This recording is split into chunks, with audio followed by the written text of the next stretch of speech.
Adam Frisby is the CEO at Sinewave Company. He's in Sydney, Australia, and he gave me a tour in the new virtual world called Space. It's quite fascinating. Here is Adam Frisby explaining a little bit of the background behind Space. Sinewave is a virtual worlds company. We've been around the block a couple of times. We actually started out doing, initially we started out doing live music in Second Life. And we quickly realized that one of the things we needed to make was animations. So we actually got a motion capture studio set up in England and started recording dance moves, which a lot of people in Second Life will probably recognize our animations from. And here's where I rudely interrupt you, because the people who are listening to this podcast, they find it very normal what you're talking about. But people who watch the extra visual feature, they don't understand what's going on, because here I am amongst like how many 200 attendees of a concert or something, and in front of me is a tarantula. And so are you the tarantula, Adam? I am the tarantula. Here, I'll even jump. There you go. Okay, so and we'll go right back to the background of the company, but do you know how many avatars are around here? It's at least 320. I think from last count it was 329. So there's quite a few in here. That's crazy. And if you walk around it, you'll actually see that there's quite a lot. It's just a sea of avatars. Right. I think I decoupled the camera, so the camera's not following me. How do I go back to the... Oh. Did you upload it? I saw this avatar. Did you upload it yourself? Rowan helped me. Rowan... so Rowan skips one step. Let me just try and think. So I have to explain for our listeners who don't have the visuals. So I have an avatar that was made by Mayleo. I think I mentioned that earlier, and this avatar is actually pretty cool. It resembles my Second Life avatar, of course, my identity, and that's where I am in Struktura. Now I can walk around with the camera again. So okay. I can tell you exactly what mistake you made when you uploaded the avatar. There's some tools we got for animation, and they can be a little bit. I don't make mistakes, but your founder and chairman made that mistake. But let's carry on. So the too long don't read version of. You started with animation for Second Life. You made dance moves, and now Sinewave has actually been very successful in deploying specific virtual worlds, as I understand, to companies. So this is not your first virtual world, but this is in fact the one that is basically for everyone, right? Yeah. So jumping on, we started doing animations for a while, and then we started getting involved in basically doing virtual worlds for other people. So we were really heavily involved in the early development of OpenSim. I'm one of the founding developers of that. Yeah, somebody says you're the creator, you're the inventor of OpenSim. No, I can't take that credit. There's one other guy who was involved first, but I was certainly one of the first few people.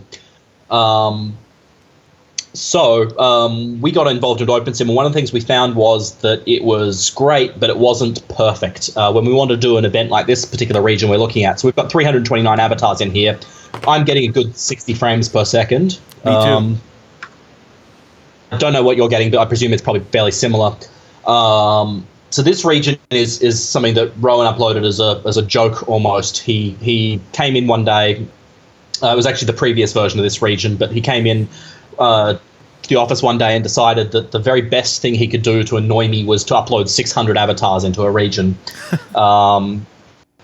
and see if it broke. It did actually break at 600. 600 was a little bit too much, but he started pulling it back, and we sort of got down to a little bit below 500, and things started actually working reasonably well. Down when we've got about 350 in view here, things run really nicely. We get sort of 60 frames per second. You get a bit of lag on the regions with 500 avatars in place, but that's sort of roughly where our limits are here. We've got a lot here, and this actually leaches back to where we sort of went as a company. When we started working with OpenSim, we found that the big constraint was the viewer, and there's a few things that we sort of had problems with the viewer that we couldn't easily fix.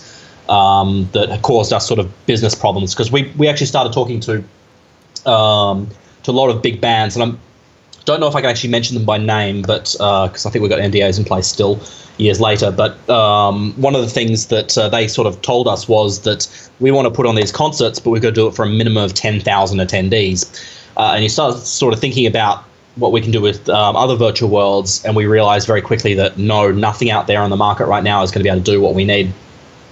So we started on this, and this virtual world you're looking at is the 7th generation of our existing virtual world platform. Mm-hmm. So we've actually had a whole bunch of previous versions. Some of the early versions look a lot worse than where we are today. I think actually today we're looking pretty good, but I think it looks very good. And I've seen earlier with Rowan, your chairman, he gave me an introductory tour, and I think we can hop over to the kind of dystopian cyberpunk place. Which also looks very good. Can you tell me now which ones? Oh, sorry. Was that the desert region that I built? I think it was. There is a subway, a train, and it looks very much like in Silico and Second Life, which unfortunately is closing down. Okay, we got so many regions. This actually sounds like one of the regions that a user has uploaded. I've got no idea what actually is up there today. We've had a couple hundred creators involved with our test program for the last few weeks, and they've been uploading so much content that I just simply don't know what's around. There's certainly some great looking regions here, though. The one I was thinking of is called Zone 54, and it's actually a region I set up as a demo. Maybe we can show off some other stuff. It's Zone 54B is what it is. Okay. Zone 54B. Okay, yes, yeah, no, that's actually my personal region. So I built this in about I'm just teleporting there now.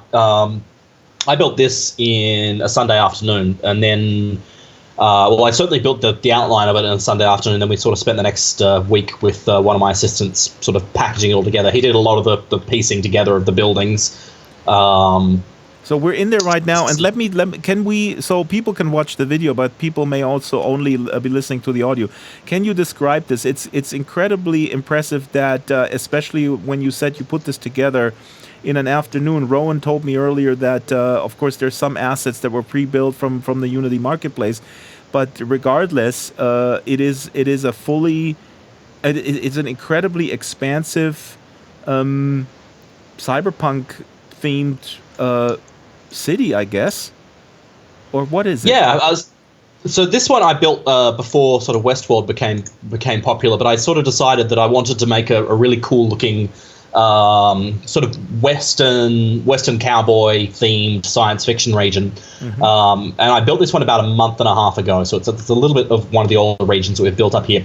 The region itself is about 12 kilometers by 12 kilometers in size. It's a small town that's, yeah, it's quite big. And there's a sort of a small town that I've built up in the middle of that sort of expanse. We've got a big desert all around, and then inside we've got this sort of sci-fi mining outpost / desert town that has sort of been a showcase of some of the things you can do with our platform. So we've got everything from sort of decals on the ground that have been rendered in. So where you're walking right now, you can see there's footsteps and things on the ground that are just painted over the top of everything. Yeah. So that's just showing off some of the features we've got. We've got sort of dust and fog and all sorts of things that sort of flow through this region. I can see the fog is floating through here, and I'm walking towards the city. The frame rates are incredibly high, and when you say 12 kilometers in the distance, we see mountains. Now, none of that stuff is painted on, right? I mean, that's actual... Oh, no, that's real. We can actually go over there if you want to. I don't have any flying animations of my spider, so the flying looks a bit odd. I actually never scripted it, but if we sort of go over around the place, where you're still down there, so if you float up a bit and have a look, I don't know if you can see me, I went up in front of you, so go up and then back onto the top of this building. Well, I've lost you. Oops. Sorry. There you are. All right. So if you actually, if you do things like mouse around with the camera, so if you zoom the scroll wheel in a little bit and look up, you can actually see that we've got 3 suns in this region, and each of them cast a different coloured shadow. Mm-hmm. So if you actually look on the ground, you'll see that you've actually got 3 shadows, one from each of the suns, and they're different colour suns. They've got different colour shadows attached to them.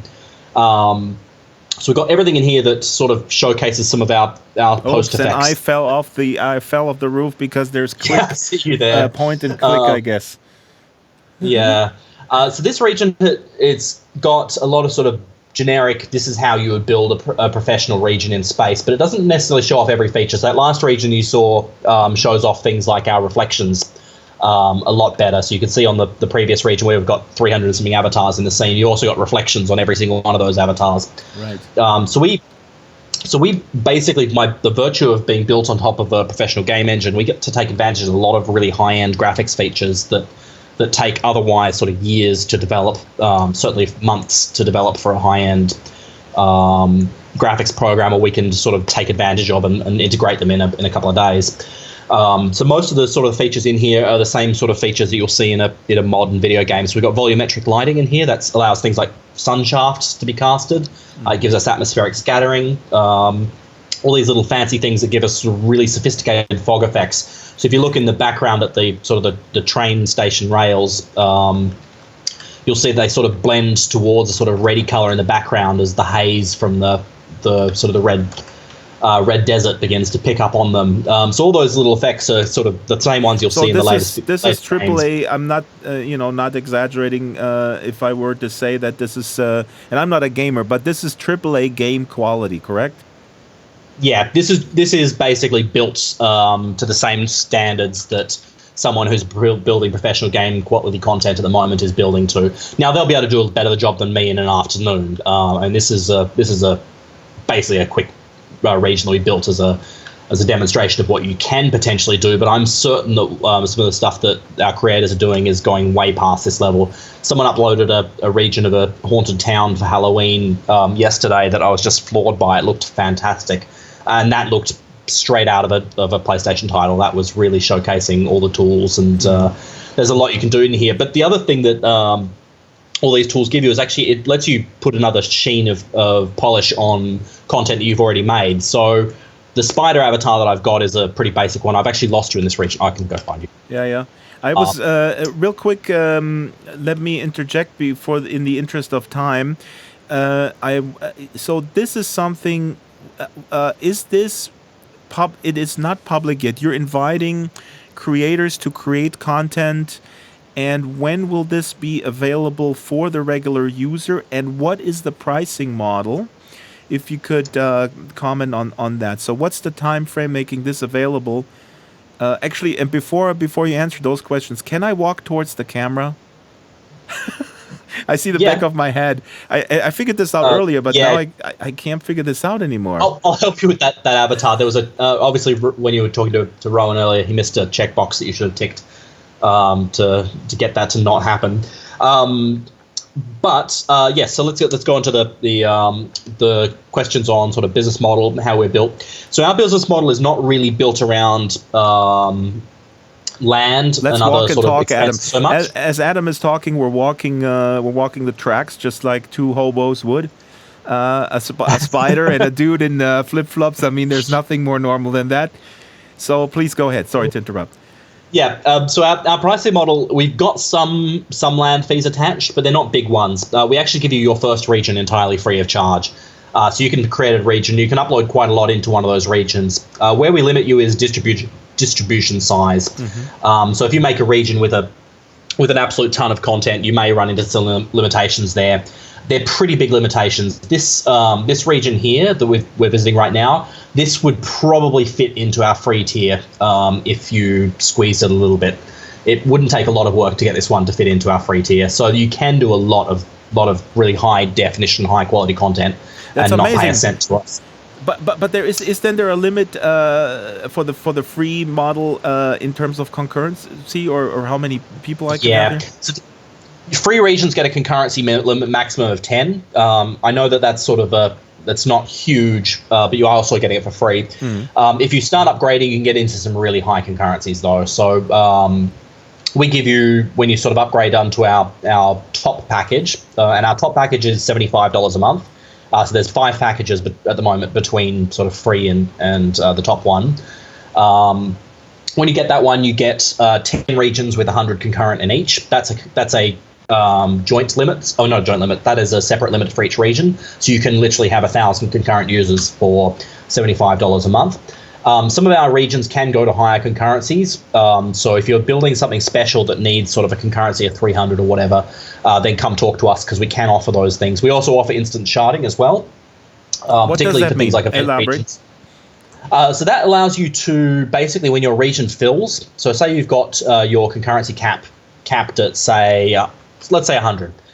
We can actually, when the 101st person decides to log into your region, we can automatically copy the region and launch a copy of it instantly. So when that person actually tries to log into the region, they will get logged into the second copy of it instantly. It takes almost no time at all for those copies to get launched. So basically to them, it's a completely transparent experience. So that means that if you're doing, say, a live music event with 10,000 people with a big band, you can have your region decked out and split your visitors up into lots and lots of copies of these shards without you having to do any work at all. You don't need to pre-buy the capacity. It's all sort of built in on our event packages, which is, again, something have a chat with us if you're interested in using. But really the big is that we are doing a creation split. So we have a built-in marketplace, which I don't know if you can see in your client or if it could be in the video, but if you click the shop button at the bottom of the screen, we actually have a built-in marketplace that every creator can upload and list their items in. That runs through sort of real currency and whatnot. We take a percentage cut of those. The details are on our website, but effectively we've got a really convenient, easy buying interface where you can preview items before you buy them. You can recolor them. There's clothing painting tools and things, so if people want to slap stickers and things on their clothes, you can go ahead and do that using all these existing built-in features. We're hoping that the creators are really happy with this, because the way we've built our pricing model has been to make sure that the people who are actually creating content for us are happy working for our platform. So we have the free region, we have fairly low land prices if you want to go above and beyond those limits. And sort of the net result of this is that we want to have a business model where if creators aren't succeeding, we aren't succeeding. So our success is very directly tied to sort of the success of creators and how happy they are working with our platform. And the reasons for that come back to sort of where our start was. We started as a content creation company. We know exactly sort of all the issues that we have sort of working in other virtual worlds, right. How the operators run them, how they choose to do things.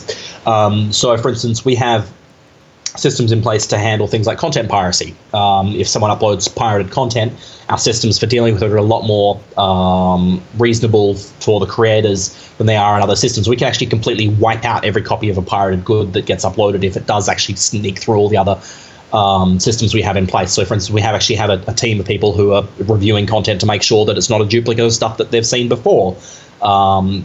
These are all things in place so that you can feel confident that when you sort of sell in our platform that we're working with you and that you won't run into sort of the same issues that you may have seen elsewhere. Rowan talked to me earlier about what you mentioned, which is the monetization ability, that it can be tied in with brands. It's very easy to upload your content and put it up for sale. So, I mean, this is all just like the original promise of Second Life, empowering the user to become an entrepreneur and monetize their content, right? Yeah, absolutely. I mean, look, Second Life did something really magical with its content creators. I mean, it really gave birth to huge numbers of industries. I mean, there is plenty of people who have sort of picked up 3D modeling skills, or they've taken existing skills they have and really turned that into their own business. And we love that. That's really what we want to support here too. Keep talking. This is not on my track. Okay, yeah, sure. So our business models and everything else is we really want things to work well with creators who are working with our platform. We've had some great feedback from our existing users. I know that some of the people have really just, as I said before, they've taken the tools and run with them. What we want to do is we want to really pull away a lot of the limitations as well.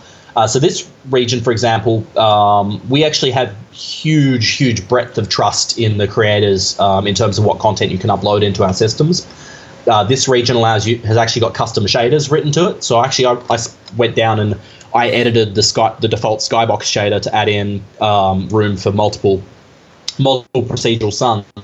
So that's your procedural code generating the suns that are in this region. But that's the sort of thing you can do. If you've got the skills to be able to sort of edit shaders and things like that, you can actually work with those, build those in your content. And this future-proofs your content a lot more too. We're working with a modern game engine that gets regular updates. We do regular updates. We have sort of been upgrading to the latest and greatest Unity version every 6 months. Right. It's a major task for us to do, but we still have been able to progress forward from Unity 1.6, I think was the very first version of Unity that this code was running on. And that was about 10 years ago almost. We've been working with Unity since probably about 2007. We started using Unity. We started building this platform in 2008. We have upgraded Unity God knows how many times since then, so we can sort of take advantage and we can keep tracking the latest and greatest features. But then you can combine that on top of things like we do let you upload anything. So if a brand new feature comes out that sort of hits the game development world, you'll know that it'll be compatible with Space within a short period of time. So you can actually start tracking. This is really, I mean, again, if people only are listening to the audio version, if you're in the car or at the gym and you cannot watch the visuals, as soon as you get back, check out the accompanying video, because we're still walking on the tracks here, and it's just immensely cool to walk in something as intricate as this visually without any discernible lag, and especially in the light of this tragedy of In Silico, which is one of my favorite places in Second Life, closing down November 15th, because obviously folks will see a similarity between the visual themes of these places. Now, actually, I figured out how to walk forward. Hold on, now I gotta walk backwards again, because otherwise I'm stuck. But let me ask you, Adam. Now, you guys are positioning this proudly as a virtual world from creators for creators. As you know, the big word to get into the press is VR right now. Anything that doesn't have VR in it is dutifully ignored by the tech press. So I applaud you for not narrowly sort of positioning this as you're going towards the launch, right? But what do you think about the VR hype, and how does it relate to this world? So we are conveniently positioned to take advantage of VR when it comes out. Again, Unity's got fantastic VR support. It's got things like single pass rendering for multiple eyes. We get high performance, good quality virtual reality work. But to be honest, I think I said this last time I spoke with you, which is about a year ago. It's not there yet. It's still far away from being consumer ready. And the reasons I say that are multiple reasons. One, the total number of sort of VR units sold is less than 1 million. There is not that many headsets and things available. Yes, they are beginning to pick up. Yes, they are beginning to get a lot better. But they still require a $700 or $800 investment in a high quality headset, and then they require a further sort of $1,200 to $2,000 investment in a computer that's capable of running sort of these sorts of visuals at 120 frames a second or whatever else is required for virtual reality. So my opinion is that the consumer hardware is not there yet, and it's not going to be there for a little while. I think there is other issues that need to be solved besides sort of the raw technical ones. There is issues with things like weight. Headsets are getting a lot better. The current generation are a lot more comfortable to wear, but they are still not comfortable to wear for an extended period of time. I find a lot of these small issues sort of add up to it being that we're not quite there yet. And I think we're still sort of I said last time we were probably about 4 years away. I think that's on track. We're probably about 3 years away at this point. And you would say, and I just want to say I don't disagree with you at all, especially now that I have a Vive, I have two, and we're building a little mixed reality studio here, and I cannot, it's fascinating to be in there, but I cannot stand it longer than, I don't know, 20, 30 minutes maybe. It's just uncomfortable, and you're tethered. But don't you see the train moving fast? Oculus Connect have already announced this sort of their next headset, which is in between the Samsung Gear VR and the Oculus. It's going to be untethered, and then PlayStation VR. is selling, and you stand by your statement Look, I that think that it's basically still that tomorrow not everybody will have a headset. Yeah, I think that the issue here is we've got to get the virtual world right first. There's no point building a platform which is built for VR and only VR that can't pick up and take advantage of all the content. We really want to get the content right first. Then we're going to swing back and we'll deal with getting a proper VR integration done. When we do things, we'd like to do them properly, and that does mean that sort of we will be looking at VR quite in depth next year. But what we want to get out first is we want to get the virtual world part right first, because really there's no point having a virtual reality interface where you need to use sort of the Viva remotes for building and things like that. I mean, that's fine, but it's not great. They're not really comparable to the same sort of tools that we can build with a keyboard and mouse. Right. And I think that we're going to see a lot of that is that we would like to get the systems working right well first, as they are where we've sort of been right now. And then sometime over the sort of the next year, 2 years, before we sort of hit the consumer adoption point, we want to be ready. But until we get to that point, I think that it's a premature investment. I'd rather get all the things that make things like Active World, Second Life, all those other virtual worlds that I've been a member of and participant in. I want to get all those features right first, because I think that without doing those features first, we're heading in the wrong direction. And I don't think that's a good business decision. I think there is a lot of people who are using Second Life at the moment. There's a lot of people using Active World, IMView, all the other virtual worlds that are out there. And you actually, if you hear people comment about even on this podcast, I mean, we got the micro sample that I have available is a lot of people in the Second Life community specifically are perfectly happy without a headset. In my own family circle of friends, it's extremely split. There is a novelty sort of wow, and then it's in the corner, and that's despite all those very enthusiastic press reports. I'm obviously subscribed to all 10,000 newsletters that sent me 20 headlines every day of like, oh my God, this company XYZ, and Adam, I'm sure you feel similarly, maybe reminded of the hype around Second Life, circa 2006 perhaps, or 2005. Yeah, it's the same sort of thing. It was one generation too early. I think that VR has finally sort of crossed over the point where it is beginning to seep into mass market. I mean, VR has been trying to break into mass market for a good 25 years now, at least. There was systems in the 90s that did virtual reality. Even Nintendo had a little swing at it with their Virtual Boy. Those systems have never really got successful. I think this time around maybe things are changing. But I still think that it's not going to be the first generation of hardware that wins consumers over. It's going to be the second or third generation from where we are now that really solves a lot of the issues that make it uncomfortable to wear for long periods of time, that do all those things that really allow someone to get sort of immersed in a virtual world. I would be happiest if we could get people spending hours in here at a time. I think that's really my goal, because I think that there is a lot of worth and value in the social interactions.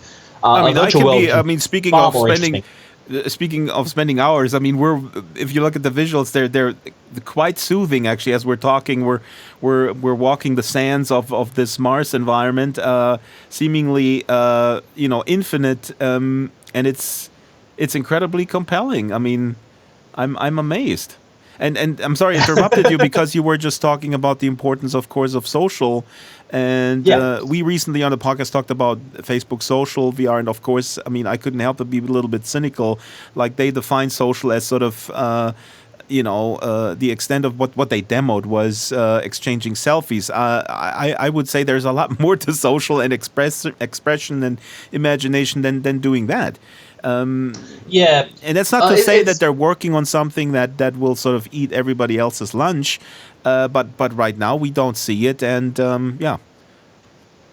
it's funny. There have been I think the Facebook one's still a bit of a swing and a miss. It's cool, but it's not really compelling. And I think it falls into the same trap that a lot of other virtual worlds. So I've probably tried out every virtual world on the planet and then some. Going back a good 20 years or so. As a teenager, I used to spend all my time in Active Worlds, looking desperately for something better than Active Worlds. So I tried everything. There was one called Muse that reminded me a lot of what Facebook did, and that came out probably 15 years ago. And it's sort of the same thing where you're sharing images and web pages and things from other mediums in a 3D virtual world environment. And I feel that completely misses the point. When you compare it to something like, say, Second Life and Active Worlds, and those two I got very heavily involved in, there you're sharing sort of the 3D content, you're participating in the content. You are basically you are showing off, you're visiting places. That's all the really compelling part, I find, rather than what you see with, for instance, a lot of the ones where you're just sort of sitting in a room sharing an image with someone else. It's sort of, I feel that that's just, as I said, completely missed the point of what a virtual world is and why it's interesting to actually go and visit. So yeah, like, I mean, we've been literally wandering over this desert for probably a good 5 minutes now. But now, see, as soothing as that is, and as I'm listening to what you're talking about, of course, now the next question, the logical question must be, because what is compelling is about sharing, is about community. Now, every virtual world, and we just talked about with my co-host Joe, we talked about the Wired article from the UK version of Wired about Philip Rosedale's High Fidelity. And then Sansar Linden Lab, of course, they're both. I mean, the article talks about how they are banking on the success of VR for their survival. But I think even more important is, and that includes you guys. You guys need a momentum of a certain number of users being interested in this. So you need those eyeballs. You're competing for eyeballs, and if you don't have a sufficient number of eyeballs, will it survive? And what makes you believe that you get those eyeballs? Yeah, so the eyeball thing is rather interesting. If you click on the mini-map in this region, you'll actually bring up a little screen there, and you can actually see right there. Can you see the sort of the room URL and the embed scripts? Hold on, I gotta go out of the avatar editor. Hold on. Got the wrong. The dock in Windows 7 doesn't want to move. Here we go. And I'm clicking out of the avatar. And here's the minimap. Yeah. Here's the minimap, okay? Yep. So if you click on there, you'll actually see there's a room URL down the bottom. So you actually can click on that URL and you can paste your key and paste it around the place. And that URL basically will log the user directly into a WebGL version that doesn't require any installations or installs. You can basically just hop straight into the environment from that URL. You can embed the world on your web page or a blog the same way you embed a YouTube video. That is one of the cool things we're doing. The other cool things we're doing is that we are everywhere. We have successfully got the space virtual world, these big regions, we've got them running on mobile phones. We're still doing a little bit of work on the user interface, which is why it's been taking a while for us to get the clients released. Certainly at the moment the interface is good enough for tablet, but we're still sort of working on squeezing it down to phone as well. And these are all things that you should be able to get into a space environment from any device you like. Which is something, again, that I think a lot of other people have ignored to a degree, but there has been a big shift over the last couple of years away from desktop computers over to, for instance, mobiles. And what we would like to do there is, again, we can offer sort of the option to be able to check a lot of this stuff out, to participate socially, to have all those interactions, but do it with the device that's in your pocket. And they've actually got fast enough and good enough that we can actually get the majority of one of these virtual worlds down in your pocket. The other thing we've actually done is, we're actually a licensed developer with all the big game consoles. I don't know if I'm saying too much, so I'm going to avoid using specifics, but you can take the implications as you will. We have been sort of testing on some of the dev kits and things that we've got from various console manufacturers, and we've actually been able to get things running over there too. We've still got business relationships and things to iron out there before we can launch on those platforms. There's a lot of things around content review policies and things like that really do matter to those companies, but we've certainly proven that the possibility is there. It's not very hard to adapt. It actually runs almost the same code as our PC clients, which is something that is really easy for us to maintain because it's the same software, same code, same bugs, same fixes. It's all there, which gets us back to the eyeballs thing. when I was talking about the embed script, is we can actually take these links and we can really make them go viral easily. We can upload mini games that people build in these environments. They, for instance, say they make some sort of first-person shooter or some other game in our environment. They can upload those onto those gaming portals that everyone looks at lunch when they're supposed to be working in the office. All of those places can easily sort of accommodate a space virtual world. We did some tests about 2 years ago doing just that. We embedded back with the Unity web player before WebGL, so the Unity web player still required an installation, but a lot of those gamers did have it. We could reliably sort of generate 60, 70,000 viewers in a single month from one of those listings. It really was sort of adding up to quite substantial amounts of traffic. And when you can sort of take one of these, you can share it on Facebook. If you've got, for instance, a Facebook page with a million fans, you can go ahead and paste your URL and get all those fans to participate in your environments, which is, I think, really something amazing. Again, I just copy and paste the URL here, and it's done. Yeah. The room URL. It's funny because this is certainly bigger than a room where we're in right now. Yeah. We started out with all sorts of terminology. I think it's region is the one we settled on in the end. Yeah. But I mean, you can build anything in one of these. It doesn't actually. A lot of the sort of the limitations and things that you have in a virtual world don't necessarily apply here. If you want to build a region sort of in space that has no fixed ground, terrain, or perspective, you can go ahead and do that. So they're really more like universes than anything else. So I have to cut it short, but we're running out of time. Tons of information. People can check it out. People have to, right now, people would have to apply for access, right? Your creator beta, is that correct? Yes and no. The viewer is on sign.space, so SINE.space. That is the full domain name, so you just type that into a browser. You can check out a slightly older viewer. We don't have a lot of content on the live servers yet, but we've got our creators. We're actually approving content for release to live. It's all sort of churning through, and there is actually more content going up later today. This region we're talking about, we're looking at right now, Zone 54B, that is on the live servers. You can go ahead and check it out yourself. By all means, please do. Our creator program, if you visit sinewave.space, I know that's a little bit confusing. We are sorting that one out. But if you go to sinewave.space, you can apply for the creator program there. We're onboarding people fairly quickly. We've got about 160 people currently in the queue, but the queue moves very, very quickly. So I was just going to ask if listeners, I mean, I know that you have approached some very talented people in SL. Should people contact you? Is there any chance that they get in a reasonable time, you think? Yes. Yeah, so we actually get in contact with everyone usually within a couple of hours of you applying. And then we sort of try and schedule some little time to do a personal one-on-one. We've next week, I think next week. Next week we are actually bringing down some of those gates. We will be bringing on people at a much faster rate. Our goal will be to get that up to about 50 to 100 a day by the end of next week. So we actually will be sort of bringing on a lot more creators, because we have had a lot of interest from our current group of users that we're talking to. But yes, absolutely. By all means, please get in touch. If you are a creator with a lot of experience, or if you're not, please do sort of hop in on that little the form that's on sinewave.space, because we will get in touch. We will talk to you about what you're doing and ways we can help you do that. A lot of what we're providing is not just sort of the tools and the facilities to build your content. We're also providing a lot of support. So we've got people like clothing creators who we've been talking to. We've been trying to work out ways to make the tools better for you that can support what you're doing.